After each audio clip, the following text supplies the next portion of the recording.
Heterotrophic nutrition. Each organism is adapted to its environment. The form of nutrition differs depending on the type and availability of food material as well as how it is obtained by the organism. For example, whether the food source is stationary such as grass or mobile such as a deer would allow for differences in how the food is assessed and what is the nutritional apparatus used by a cow and a lion. We can say that there are two types of organisms. Autotrophs are the plants which are stationary and they prepare their own food, whereas the other group of animals are called as heterotrophs. They are animals that move in search of food and then they are also dependent on plant for their nutrition. There is a range of strategies by which the food is taken in and used by the organisms. Some organisms break down the food material outside the body and then absorbed. Examples are fungi, bread molds, yeast, and mushrooms. We can define heterotrophic nutrition, the mode of nutrition in which an organism takes food from another organism. Here, a heterotrophic nutrition is divided into three types. First one is the saprophytic nutrition.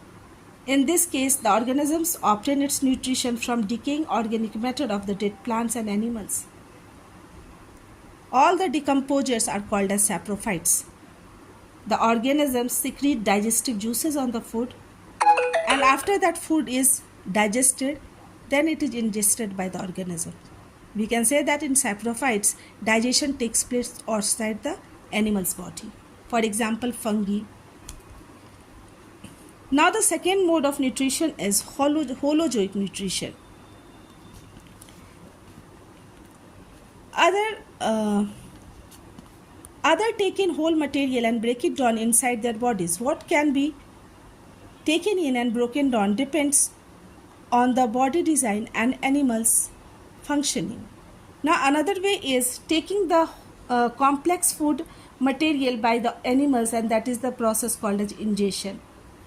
After that, the food is digested and absorbed into the body and waste part is thrown out of the body through the process called egestion. Here digestion takes place inside the body of organism. For example, amoeba, man. The third one is parasitic mode of nutrition. In parasitic nutrition, the parasites, the organisms, feed on the other animal's body, inside or outside, and they are called as host. For example, we have cuscata, amarbale, leeches, tapeworms. These live inside or on the body of the host organism.